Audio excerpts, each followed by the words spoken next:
Francesca Candido. I'm a grade 12 STEM student from UP Integrated School. I've always loved the sciences, and I've always been curious about life, and this has pushed me to choose STEM as my strand. What I like about my strand is that it offers a lot of opportunities for students like me, mentorships, exchange programs, internships, and all of those.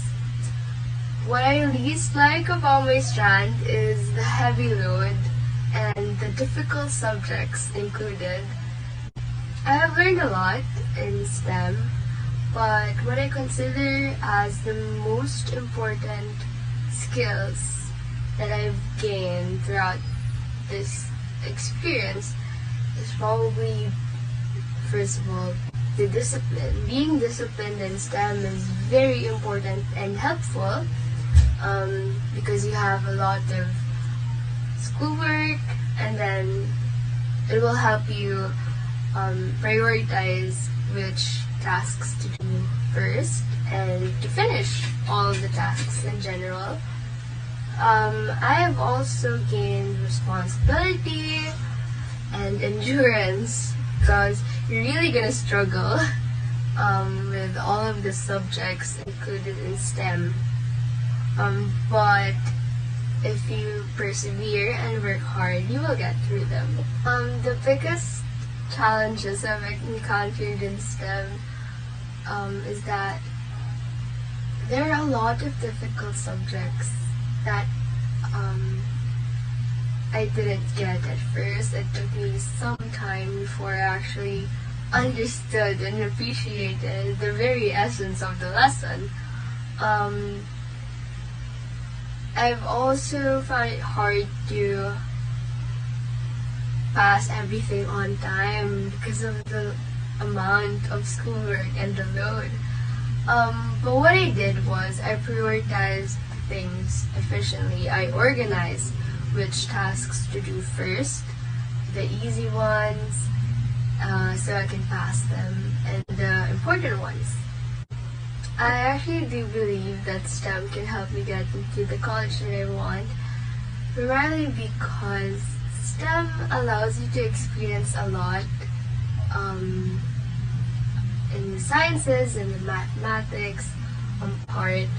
You're gonna have a lot of opportunities to get to know medicine, engineering, architecture, and a lot of other things, which can be very helpful and very important for college courses. My piece of advice for aspiring STEM students out there is to not look at your classmates as competition, because it doesn't help anyone when you compare yourselves to others. And you're all just struggling, you're all having a hard time, so it doesn't help to compare like that and to compete with one another. What you can do instead is to help each other study for certain lessons that you don't get. And that's another thing. You should ask for help if you need help. You should ask a question if you don't get a certain lesson. Because asking actually gets you answers and clarifies what is confusing for you. Don't be scared to ask questions. So, good luck. Don't forget to have fun, and I wish you the best in your upcoming senior high school journey. Bye!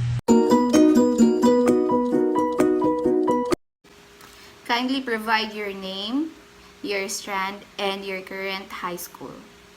Hi, I'm Pearl Jessica M. Samonte, and I am currently studying ABM Strand at World City College's Quezon City campus. What made you choose your strand? I chose ABM as my strand because of some personal factors. I also do believe that taking the ABM strand will not only help me to understand things that I will do in the near future, but also to help me learn new things that can even help me to grow more.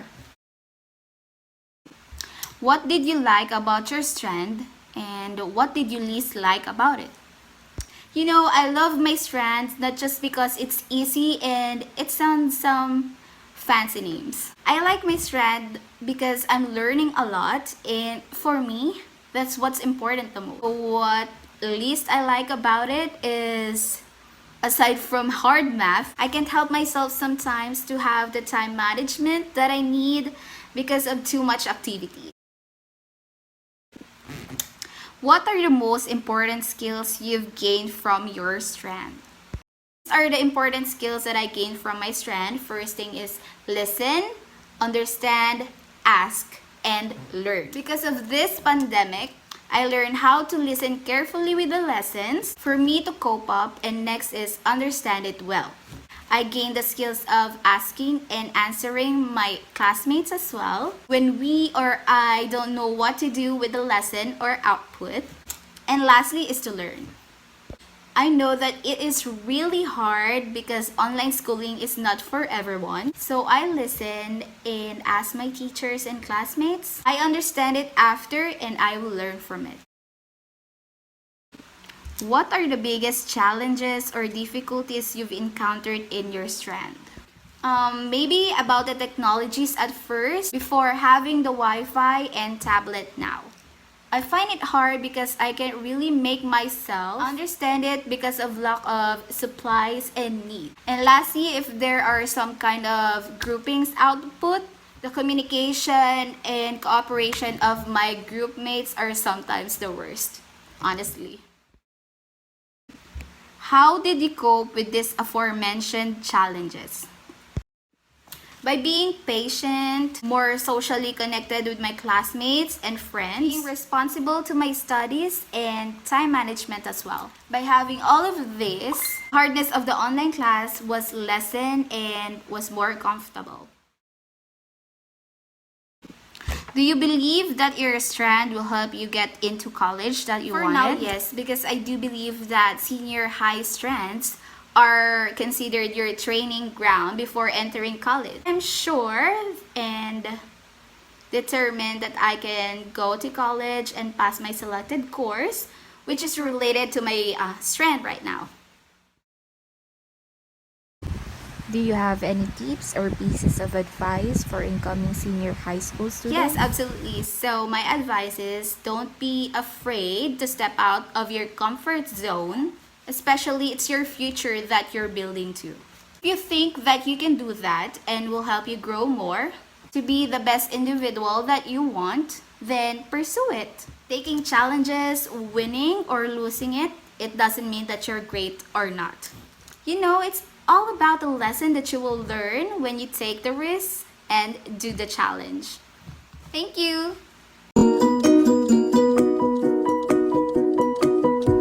Kindly provide your name, your high school, your strand, and your current college. Well, my name is Ruth Padua. I've studied my senior high school in Arellano University, Plaridel campus. Now I'm currently studying for my college degree in Arellano University, Sumulong campus, the main branch. What made you choose your strand? I choose my strand because this is for those who are considering taking up journalism, education, liberal arts, communication arts, and other social science related course. And these are the categories that I'm looking forward when I get my bachelor's degree.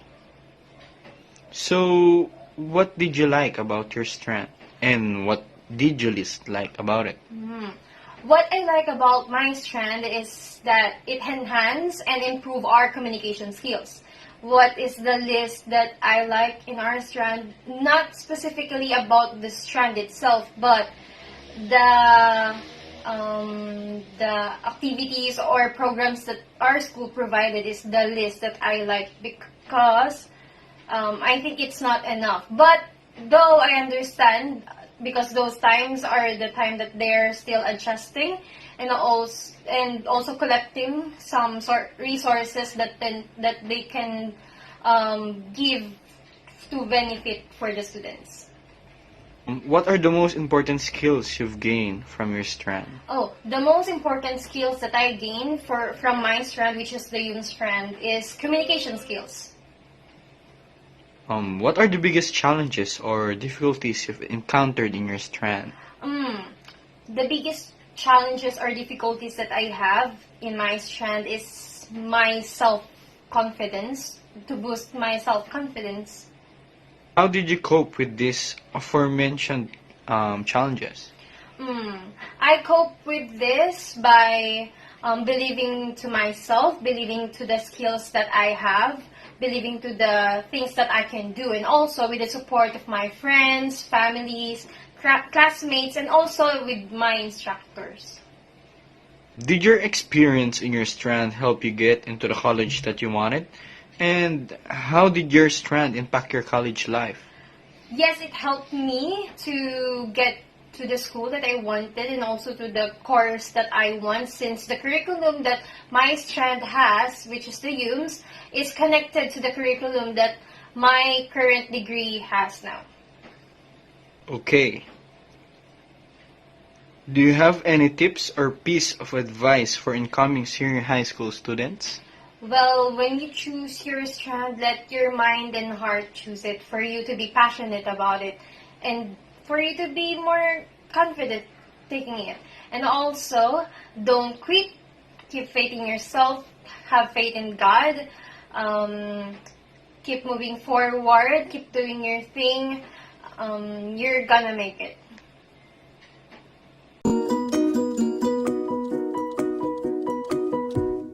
Hi everyone, I'm Alice Malabanan and I took up the General Academic Strand in Ubi Montessori Center, Santa Ana. I'm currently a college student and studying at the University of the Philippines, Las Bañas. So what made you choose your strand? To be honest, my school only offers that strand. It's gas and but what made me decide not to enroll in another school and pursue ABM, STEM, or HOMS. At at the time, which was grade 12, by the end of grade 12, or the year before senior high school, I was still unsure about what I would be taking after senior high school during college. I didn't know what degree I wanted to pursue. What did you least like about it? Well,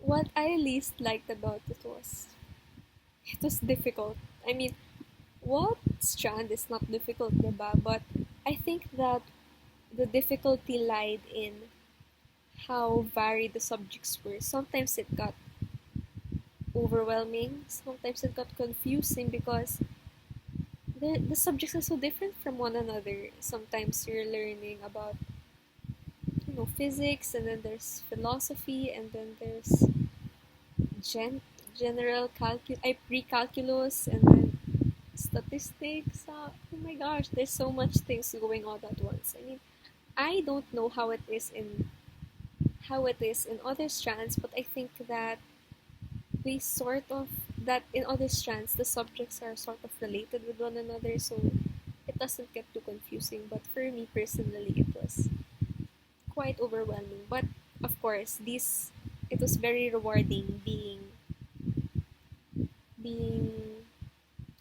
knowledgeable about different fields at the same time. What are the biggest challenges or difficulties you've encountered in your strand? Well, like I said earlier, I consider gas to be difficult in a sense because it was confusing. The subjects were so different from one another, and I found myself easily overwhelmed. I was always confused. Not always, but most of the time I was lost and confused.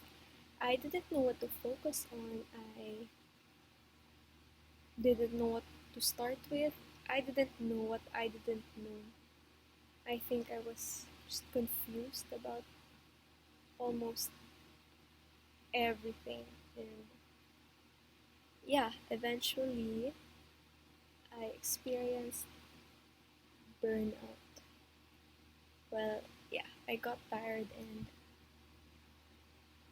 all my creative juices just stopped flowing. I ran out of ideas. I couldn't come up with any more. I lost the motivation to, do my requirements, but I still forced myself to do them. But it was hard because you need all sorts of ideas for essays, for papers, for presentations, for other output. So yeah, I can say that the challenges the major challenges I encountered in my strand were difficulty and burnout and creative block and lack of motivation in general. How did you cope with these aforementioned challenges? Um, I remembered that there was this time I realized that if I understood if I understood the first part of the lesson, I could easily follow. But if I got lost around the beginning of the class, usually I'd be lost for the remaining of the class period. And that's what made me decide that I should take note of what I don't understand and as soon as possible ask for assistance from my teacher, my smart seatmates, or my friends. And also time management. I made sure to lay out all the deadlines and I'd find out the subjects that I had most difficulty with, and I'd prioritize them. And as much as possible, whenever there are new requirements or tasks to be done, I do them as soon as possible to prevent cramming and for the workload to just pile up. Yeah. So that's how I dealt with being overwhelmed and being confused all the time. But for the burnout, yes, you have to include rest in your time management. You have to set a schedule for your rest. You have to, take care of yourself because I found out that staying up all night trying to understand something might not always help. Sometimes going to bed early and waking up with a refreshed mind will give you, a new perspective, give you new ideas and maybe a better understanding of what you're trying to understand and give you new ideas. So that's how I solve my burnout for the most part. What are the most important skills you've gained from your strand? I think that first and foremost, one of the most important skills I gained from my senior high school experience would be my research skills. Yeah, my research and writing skills because, well, when I entered college, what I learned other from older students, those na di nakaabot sa senior high school, they would say na they dreaded doing their thesis because they had no prior experience conducting research, compared to senior high school students. And I agree because in senior high school, they had a subject dedicated just for research. I think it was qualitative research and quantitative research, either of the two or both. I don't remember. But what I do remember is every week we were given a prompt and we got to try different kinds of research methods. Aside from surveying, we had FGDs and focus group discussions. We also got to learn how to come up with the right consent forms, how to interact with local government units and respondents in an appropriate manner. Um, yeah, aside from those, aside from on-site skills, and for the research itself, we got to practice writing written arguments. We got to practice defending these arguments in front of the teacher and in front of the students. And yeah, I think that research and writing definitely helped me. And as much as I as much as I dread doing my thesis, I know that at least I know the different kinds of research methods and the process and how to how to write a paper, and I have had some experience defending it, so I'm a little less worried. And another skill I learned is got to I got to learn and practice interacting with my classmates and other people in different scenarios. So I got to hone my interpersonal skills. Like I said earlier, I got to learn how to interact with respondents and other people involved in research. I got to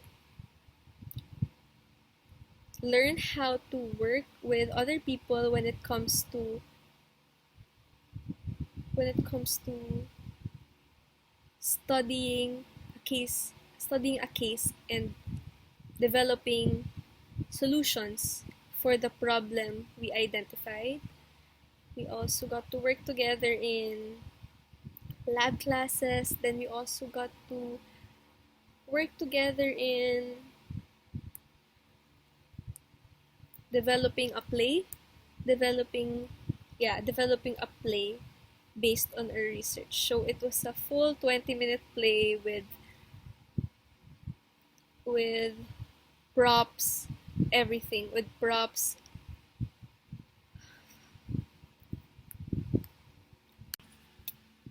Did your experience in your strand help you get into the college you wanted? Yes, definitely. 'Cause like I said earlier, I didn't know what I wanted, and GAS helped me figure out what it is that I wanted, and here I am studying in the course of my dreams in my dream university, which is UP. And GAS helped me with my I can say that GAS helped me with my entrance exams, because the topics we studied in GAS were very varied, and I didn't feel that I was at a disadvantage for I was at a disadvantage when taking the UPCAT, for example, because I had Filipino classes, I had English classes, I had science, I had math. All the while, I could hear people saying, my friends, especially in homes, saying that they struggled with the entrance exams because, well, they didn't have much information. I mean, they didn't know much about math and science, and those are present in almost every entrance exam. Do you have any tips or pieces of advice for incoming senior high school students? Okay, I'm not sure. I think a lot of you are still confused, still lost, and still don't know what to do with their life, and that's okay. You don't have to know the career path you're going to take right now, and it's okay. It's okay to feel pressure, but you don't have to worry because you still have a lot of time ahead of you. It's actually pretty normal in college to still feel the same way, for you to decide na That's not where you want to be. That's why a lot of people are shifting, and that's okay. It's okay to feel lost. It's okay to, to have a crisis at this age. What you should keep in mind though is you're not alone, and you can always confide in your friends, your parents, and trusted individuals, and even your teachers. They might have some significant insight that will be of great help to you. And always do your research. Do your research before getting into that strand or course. You have to decide if it's the right fit for you, if it's really what you want. Okay? And yeah, lastly, you study hard. If you want to get into a certain college, you want to get into a certain course, studying hard starts now.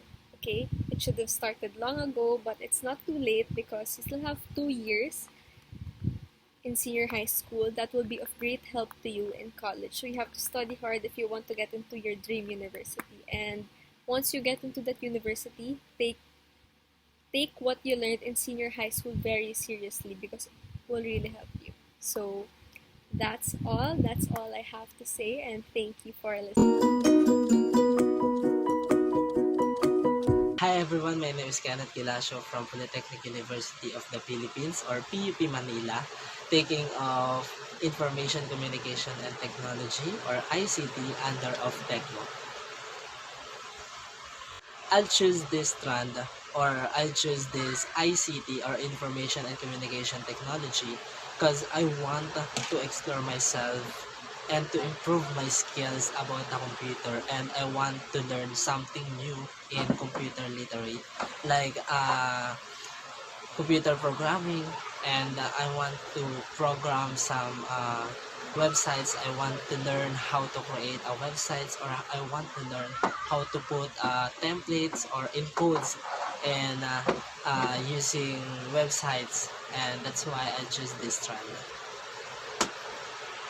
I like this trend kasi sa tingin ko marami akong matututunan dito. Marami akong matututunan sa computer. Hindi lang siya yung basic computer kung ano yung kaalaman ninyo sa computer. Pero pag pinasok nyo kasi yung strand na ICT or TechVoc, marami kayong matututunan. Marami kayong mauungkat ng mga kaalaman about programming. Hindi lang siya basic na programming. Ito kasi yung programming na gagawa ka ng website. Gagawa ka ng sarili mong website. Hindi lang siya yung basic na website lang. Hindi lang siya yung maliit na website. Depende sa'yo kung gusto mong gumawa ng pangmalakihan na websites na pwede mong pagkakitaan din syempre. And syempre, malaking produce yun. Malaking pagpuproduce ng websites kasi yun yung sarili mong gawa. Meron kang unique na ginawa sa websites mo. And syempre, dito naman sa programming, hindi lang siya yung programming, isang programming lang. Pwede ka rin magkaroon ng kaalaman sa paggawa ng sarili mong applications like games.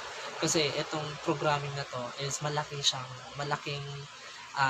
sakop ng computer literate. Hindi lang siya yung basic na kaalaman natin sa pagko-computer like MS Word, Excel, PowerPoint, and ito kasi is pag pinasok mo yung programming or magkakaroon ka ng kaalaman sa programming, and dito yung mga pag-i-encode mo, kahit small details, kailangan nandoon yun. Kailangan double check ninyo at kailangan is may intindihan ninyo kung ano yung hinihingi doon sa instructions. For if ever na magkakaroon ng error yung programming ninyo doon sa in-encode ninyo ng lahat ng details, kailangan alamin ninyo kung ano yung mali doon, kung meron ba kayong kulang or meron kayong hindi na ilagay na small details lang talaga ang kailangan para hindi siya magkaroon ng error. And syempre, kailangan iingat mo rin kung ano yung mga detalye na ilalagay mo doon. And syempre, mga gusto ko dito, syempre yung kaalaman mo, yung kaalaman ko sa pag-i-encode, sa paggawa ng websites, and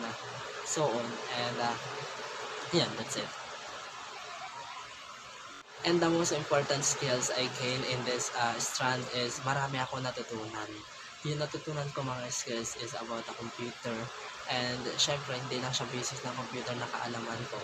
And ano yung mga nag-gain ko dito is how to produce myself and how to produce my time to understand every details that I need to learn in programming. Yun yung mga skills na natutunan ko and yung nag-gain ko mismo sa sarili ko. And nagkaroon din ako ng focus mismo syempre sa pag-i-encode kung paano ka gagawa. Syempre bago mo magawa yung goal mo dun sa work na gusto mong tapusin is syempre yung focus mo nandoon. And yung focus mo na yun is dadalhin ka doon mismo para matapos mo yung naka-assign sa'yo mismo. For example, is meron naka-assign sa'yo na dapat tapusin mo tong website na to, kailangan mo i-encode every details na binigay sa'yo. And syempre, may mga instances na kulang or sobra or may mga hindi na ilagay doon mismo sa pag-encode na kailangan mong i-encode mismo. Kailangan mong i-double check kung ano yung kulang at saka kung ano yung mga hindi na ilagay. And that's why, yun yung kailangan na i-gain mo rin mismo sa sarili mo. Kaya yun yung nag-gain ko mismo sa sarili ko is nagkaroon ako ng focus details by details. Kahit maliliit na details lang yan. Importante yan para sa akin. The biggest challenges or difficult situations that I encountered in this strand is yung magkaroon ka ng mga kaklase na sobrang gagaling sa paggawa ng programming. Sa totoo lang, yun yung biggest challenges sa akin. Kasi syempre, mga kaibigan mo, kaklase mo, marunong, sobrang gagaling nilang gumawa ng program, ang gagaling nilang mag-program, ang gaganda ng mga templates na nilalagay nila, ang bibilis nilang gumawa ng website. Tsaka ang bibilis nilang mag-encode. Hindi mo na kailangan tumingin dun sa notes mo. Hindi mo na kailangan magtanong sa katabi mo or sa kaklase mo kung ano yung kulang dito.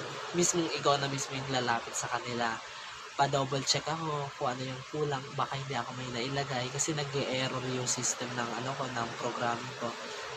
And hindi ina-approve ng system ko para mag-run yung programming ko, yung pinoprogram ko. That's why yun yung challenges sa akin. And syempre yung biggest challenges or difficult situations once na ikaw na yung tinawag pagdating sa presentations. Like, by group. For example, by group. And dun sa by group na yun, hindi ikaw yung isa sa gumawa ng programming na yun. For example, yung kaklase ninyo or kagroup mo na sobrang galing na gumawa ng programming, siya yung gumawa, pati yung templates, lahat, yung background, lahat, siya yung gumawa and in-explain niya lang sa inyo. Pero syempre, ikaw is as a newbie or baguhan pa lang, syempre kailangan matuto ng gusto. Syempre, ang hirap nun kapag ikaw yung tinawag ng teacher ninyo or ng professor ninyo na magpe-present mismo ng ginawa ninyo. Syempre, details by details, kailangan mong ma-present yun kung paano mo in-insert yung templates, kung paano mo in-insert yung details na to, anong background yung nilagay mo, paano mo pinalitan, or anong font yung nilagay mo. That's why, medyo challenges yun pagdating sa akin. And paano ko nga ba na-survive or kung bakit kinaya ko yung ganitong challenges or situations dito sa strand na to. Kinaya ko siya dahil sa pagiging hardworking student ko. Ibig sabihin, pinagtrabahuan ko talaga para matuto ako. Binigyan ko ng time, binigyan ko ng focus yung mga kailangan dapat na ibigay doon sa magpo-program na yun. Especially kasi once na tumungtong ka sa pagiging ICT, dapat ready ka sa lahat ng challenges na ibibigay sa'yo. Kasi pagdating ng ganitong situations is hindi lang mga kaklase mo, yung mga kasalamuha mo, hindi lang ibang teacher yung bibigay sa'yo ng mga ganitong challenges. Siyempre, mga major dyan is mga more on computer programming. Pero hindi dapat kayo matakot siya dyan. Siyempre, di ba, kung pagtatrabahuan ninyo, walang imposible na matatapos ninyo yung na-assign sa inyo trabaho. or hindi ninyo matatapos yung isang bagay na kailangan ninyo dapat tapusin kasi gusto ninyo. Pumasok kayo dyan kasi gusto ninyo at gusto ninyo matuto. At sa gusto ninyo matuto is kailangan, ang goal ninyo is matapos to, na ibigay ninyo lahat, yung time, yung oras ninyo, yung pansin ninyo dun sa detalye na kailangan ninyong i-encode para matapos ninyo at makagawa kayo ng website. Yun lang yung importante doon. Details by details. Every details is very important. Yun yung importante doon sa pagiging programmer or pagiging programmer. If ever, di ba, soon, ang pangarap mo maging IT, kailangan pagdaanan mo yan lahat. Siyempre, pag magiging IT ka na, mas madaming work, mas madaming challenges yung kailangan mong harapin. And these challenges is very basic pagdating sa'yo. This strand is very, very useful. Bakit? I'll take this strand. I choose this strand, which is ICT, Information and Communication Technology. It's all about computer and computer programming. Especially, yung goal mo soon, or yung goal mo in the future is being an IT. Gusto mo maging IT. Siyempre, dadaan ka sa mga ganitong challenges, ganitong instances. Diba? And itong strand na to is very useful. Kasi sa senior high school pa lang ito tinuturo. Ibig sabihin, pagdating ng college is, you have a lot of ideas na. Diba? Kumbaga, pagdating ng senior high school, very basic pa lang ituturo. Paano mag-encode, kung ano yung kailangan mong i-encode, ano yung kailangan sa pag-i-encode at paggawa ng programming, at kung paano ka makakabuo ng isang website. Diba? Yun yung importante doon. Yun lang yung very basic. Pero pagdating kasi ng college, syempre, dadagdagan at dadagdagan na yan. Kung ano yung mga informations, kung anong ideas, at least doon yung journey mo doon sa college, you have half of an ideas. Kung paano gumawa ng ganito-ganyan, kung paano bumuo ng isang programming or program, or kung paano bumuo ng isang website. And syempre, yan sa senior high school, advantage na yan kapag yan ang inaral mo na gusto at binigyan mo ng pansin at oras. Kasi pagdating ng college, hindi ka na mahihirapan. At pagdating mo ng pagiging IT soon, hindi ka na mahihirapan. Mahihirapan ka na lang sa mga dahilan na wala na bang ipapagawa sa akin, ganito ganyan. Syempre, ikaw na yung maghahanap kung may papagawa ko ba. Pero syempre, di ba, as a senior high school, advantage na yan para sa inyong lahat. And last but not the least is yung tips ko para doon naman sa mga incoming senior high school. Kung kayo ay nasa grade 9 or grade 10, kailangan meron na kayong napag-iisipan kung anong strand yung kukunin ninyo. Dapat ready na kayo sa strand na kukunin ninyo, na papasukin ninyo by the senior high school. Bakit? Kasi yan yung kailangan ng mga teachers na alamin kung anong plano ninyo by senior high school, kung anong kukunin ninyo by senior high school. That's why na nagkakaroon na ng survey kapag grade 9 and grade 10 ang school department kung ano yung mga balak ninyong i-take by senior high school. And ito lang naman yung tips natin para doon sa may incoming senior high school. Simple lang naman, kailangan alam ninyo kung ano yung talaga yung pinakagusto ninyo. Dahil naman sa senior high school, meron yung iba't ibang strand na ino-offer. Meron tayong ABM, TechVoc, GAS, or General Academic Strand. And meron din yung mga Arts and Design and Sports, or and so on. And yun, na pagdating naman ng ABM, kung kayo ay mahilig sa mga pagbibusiness or accountancy or management, di ba? Pwede kayong mag-ABM, pwede kayong mag-take ng ABM.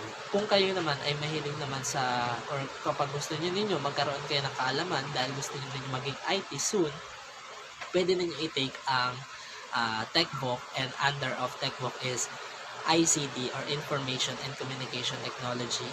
And ang TechVoc naman, hindi lang naman siya about computer programming, meron yung livelihood and so on. And dapat sigurado kayo sa gusto ninyong i-take by senior high school. And meron din naman dyan ng mga Katulad ng GAS is more on economics, organizations and managements, uh, social science, yan, more on ganun yon. And pagdating naman ng mga, syempre, arts and design, more on din naman yan sa creative writing and sa malikhaing pagsulat, yung mga ganyang strand is mga mahihilig yan sa mga advertisement, journalism, mga ganyan. Kapag gusto ninyo mag-take by college ng mass communication. And syempre, dapat, pagdating ng senior high school, be ready. Kasi ang mga itinuturo sa senior high school ay parang college level na rin. Ibig sabihin, pagdating ng senior high school kasi guys, magkakaroon kayo ng advantage. Ibig sabihin, pag nag-take na kayo ng college, na ganito yung gusto ninyo kunin by college, and ganito rin yung kinuha ninyong strand by senior high school, ibig sabihin, meron na kayong knowledge, kalahati yun ng knowledge na natutunan ninyo by senior high school, at kalahati rin ang matututunan ninyo pagdating ng college level ninyo. Ibig sabihin, for example, kinuha ko is Tech Voc, and strand ko is Tech Voc under of ICT, more on computer programming, and gusto ko mag-IT, and by college is kinuha ko is all about the programming and computer literature, ganun. And syempre, magiging advantage yun sa akin. Magkakaroon ako ng kaalaman how to produce, how to create a website, how to encode the programming, and how to run the program, ganyan. So, ganun lang naman yung tips natin, syempre. And pag-isipan nyo mabuti. And syempre, walang mahirap kung mayroon kayong pagtsatsagaan at meron kayong time dun mismo sa gusto ninyong goal na marating. And syempre, walang mahirap na trabaho or ma-assign na trabaho para sa inyo kung hindi ninyo pagsisikapan at pagbibigyan ng tiyaga sa pag-aaral. And that's it, guys. And good luck, and hopefully na mapili ninyo ang best na strand para sa inyo, para hindi kayo mahirapan pagdating ng college.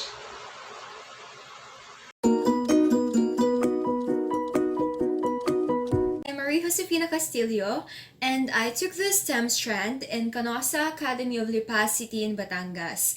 Now I'm studying BA Psychology in University of the Philippines, Diliman. What made you choose your strand? Okay, actually, hindi ko masyado ng pag-isipan nun kung ano yung strand na titake ko in relation to the course that I will take in college and the job that I would like to do in the future. Noon, hindi ko pa masyadong sure kung ano yung gusto ko talagang gawin sa buhay ko. And, so yun, hindi ko na-consider kung ano ba yung gusto kong tahakin na career path dun sa dun sa strand na natitake ko. So, nung time din na yun, my classmates were planning to go to another school path. They were preparing for their future, whereas I was really caught up in the things that I had to do during that time. Medyo busy din si girl. So yun, di ko masyado naasikaso na kung gusto ko bang lumipat. Di ko masyadong pag-isipan kung gusto ko bang lumipat and saan or anong strand yung gusto kong kunin. So yun, I didn't mind if I would stay in Canosa for senior high school kasi meron naman silang in-offer nun. And during that time, nung first na in-offer ng Canosa ang senior high school, dalawa pa lang yung strand na in-offer nila. So, ang ano pa lang ay STEM at ABM. Kasi din yun yung lumabas sa maraming, yun yung parang lumabas na maraming gustong mag-take nung nag-survey sila. So, I guess STEM lang din yung nilagay ko. Ayun. But in high school naman, I was very interested in science. So, yun, hard sciences. Yun dun din ako nag-excel nung time na yun, nung high school. So, ayun, I thought na dun siguro ako nababagay, dun ako magiging kapaki-pakinabang. So yun, junior high school, senior high school, STEM yung kinuha ko. Pero, dun ko pa lang din, dun sa 2 years ng senior high school ko pa lang din na-realize kung ano pa talagang gusto kong kunin na course. Or, ayun, dun ko napag-isip-isipan na gusto kong mag-psych. And okay naman kasi STEM, pwede pa rin namang STEM yung kunin, pwede rin UMS. So, dun sa pinayagan naman ako na psych yung kunin ko ng UP, kahit from STEM ako. So yun, very applicable pa rin naman yung mga tinuturo sa STEM sa pagdating mo ng psych. Kaya yun, siguro yung story kung bakit STEM yung pinili ko. And I guess the thing about that is, okay lang na hindi mo pa alam sa junior high school kung ano yung future, yung trajectory ng career path mo. Pero, maganda rin na kahit ganun, take pa rin yung interested ka na course. So, what challenges and difficulties did you encounter in your strand? Sinabi ko nga kanina, medyo mahina ako sa math. So, meron kaming calculus and yun, hirap ako maintindihan din. So, yun. Pero, di naman siya masyado naging challenging for me. Kasi, wala, basta nag-aaral lang ako. Nung time na yun, parang, nag-aaral lang ako. Calculus, siguro kailangan maging perfect. Kailangan maging magaling agad. So, but, I admit na naging challenge yun, yung mga subject na yun, yung math, ganun. Also, yun, research. Kasi gusto ko talaga maging maganda yung research namin. So, that was a challenge na I took. Kasi gusto ko maging maganda siya.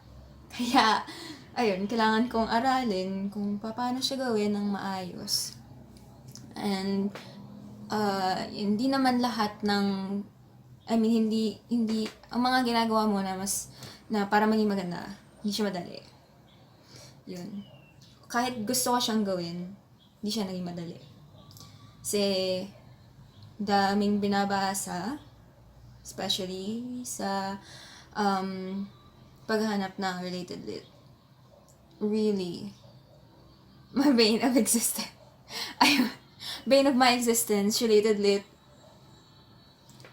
Pero, ayun. Siyempre, kung gusto mo talaga maging maganda yung gagawin mo, you have to take that challenge. Tips and pieces of advice for incoming senior high school student. Yan. Madami akong naiisip, pero start siguro ako sa pagpili ng strand. Kasi, ayun, ang daming pressure din talaga. Like, nung high school, anong strand na gusto nyo? Kasi, di ba, pagdating mo ng senior high, your strand, parang ang expected na din ay konektado yung strand mo, gusto mong matake. Pero, ayun, maganda din na isipin mo na ganun nga, na kailangan yung strand mo ay leading na rin sa iyong gustong i-take sa college. Kasi yung may mga subjects din na kailangan na kino-consider na sa college. Pero wala pa namang akong alam na pinaka-effective talaga na paraan ng pagpili. Pero yun, okay lang naman din kung hindi mo pa alam kung ano ba talagang gusto mo. Like, gusto mo munang i-take STEM or ang UMS, pero hindi mo pa alam kung ano talagang gusto mong i-take sa college. Ayun, kasi yung interest din naman na de-develop din naman yan pag nakita mo yung isang bagay pero yun, really helps din na interesado ka na rin sa isang bagay na to-take mo para, ayun, mas madali yung learning, mas masayang mag-aral. Pagdating din sa school, yun, isip ka na din kung, do your research, magtanong ka na rin sa ibang tao, like, saan ba nila saan ba yung okay na ganito, pag STEM ba, saan ba mas okay i-take, yun. So, may ganun kasi na may mga schools na mas okay ang pag-execute nila or pag-offer nila ng certain strands. So, yun.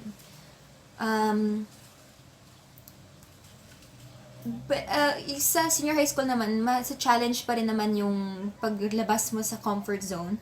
So, kahit di ka na lumipat ng school, like if, your junior high school offers senior high school as well, parang okay lang din naman if you wanna stay there. Kasi, bago pa rin namang environment ang senior high school.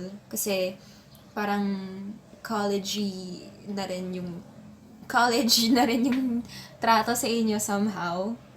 Or yung sa amin, yun yung nangyari. Pero yun, so, bago kasi siyang environment, so, ayun, it's okay to feel daunted pagdating sa bagong environment. It's okay din to feel excited, and then maybe later on, mawala na yung interest. Pero hindi naman ibig sabihin nun, na, 'di ba, titigil ka na. So yun, diretso ka lang din sa senior high kasi may enjoy mo pa rin naman yan. May ka pa rin namang makukuha sa experience na to. So yun, I guess yun, advice ko din talaga ay yun nga, go out of your comfort zone kasi it's a time din na to explore. It's a transition period from from high school to college. So, maganda rin na you explore what works for you, what mode of learning works for you. And, lalo na pag mga group work, yun, kausapin mo yung teammates mo, group mates mo, para, ayun, you can learn from each other, from one another rather. So, ayun, ask questions sa teacher, maging proactive sa learning experience, and read. Develop reading, kasi kailangan yun, lalo na sa research, kasi you can't write effectively kung wala kang nabasa din. Yun. Kasi sa pagbabasa ka din, malalaman mo paano, yun nga, yung magandang structure ng pagsusulat, and yung kung paano mag-organize ng thoughts, ganyan. And yung material mo din, from reading din yun makukuha, from listening. Yun. So yun. But don't forget your health. That's an important advice din. Don't forget your health. Kasi, yun. Kung may, sa amin kasi, may mga dance contest nun. So, ayun. Masaya yun. It's a time to be active. Senior high school. Or a time to lilo din. No problem. But, it's a time of discovery, self-exploration din yung senior high school talaga. How did you cope with the challenges you've encountered? Okay, regarding yung challenges na sinabi ko kanina, for example, yung sa math, when I have difficulties in understanding some topics sa math subjects ko, what I do is I ask questions. I ask my teacher, I clarify. Kung hindi klaro sa akin, yun nga, nagtatanong din ako sa seatmate ko kung paano kung paano gawin yung isang bagay, kung paano i-solve yung questions, lalo pagka may seatwork. Pero not sa exam. Hindi ako tatanong sa exam. not allowed. So, ayun, sagutan talaga yung kailangan gawin, kailangang sagutan. Kasi doon ka talaga matututo kung gagawin mo yung isang bagay. Ayun, and ayun, also, nung junior high school kasi, kumuha din kami ng tutor sa math. Yun. Someone helped me outside of school na mag-aral ng math nung junior high school. So, nung senior high, hindi na ako nag-tutor, pero natatanong ko pa rin siya sometimes. Yun. So, really helps din na yun, nahingan ko din ng reviewer minsan. So, it really helps nga na there's someone also you can learn from outside of school, outside of the classroom. So, kung may tutor, mas madali kasi you can learn outside of the classroom, but you can also learn with the structure.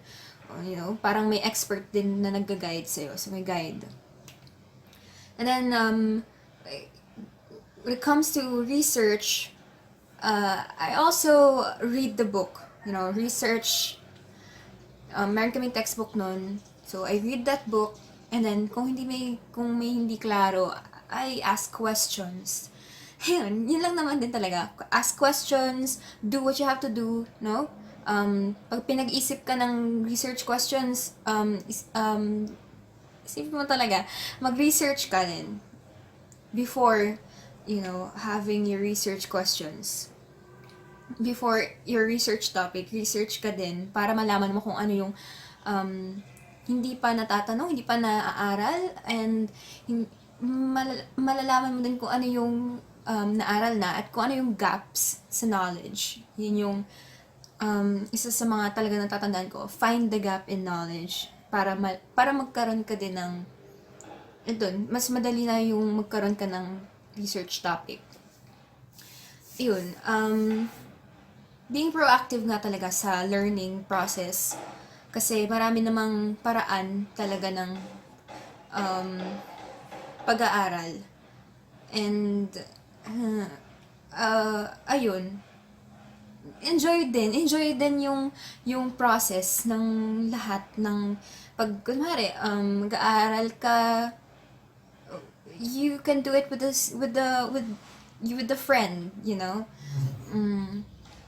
Mas madali, mas masaya yun kasi may barkada. So yun, isa din talaga sa mga coping mechanisms ko noon, meron akong barkada na trusted ko rin pagdating sa group work.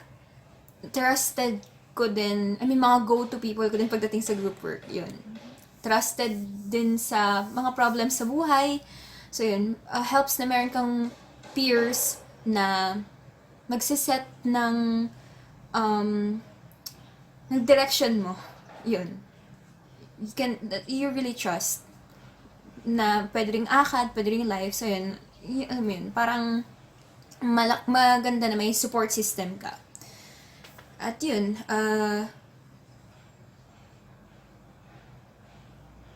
parang doon ako pinaka naging okay. Kasi nagsayad din naman ako nung senior high school kahit maraming ginawa and maraming challenges.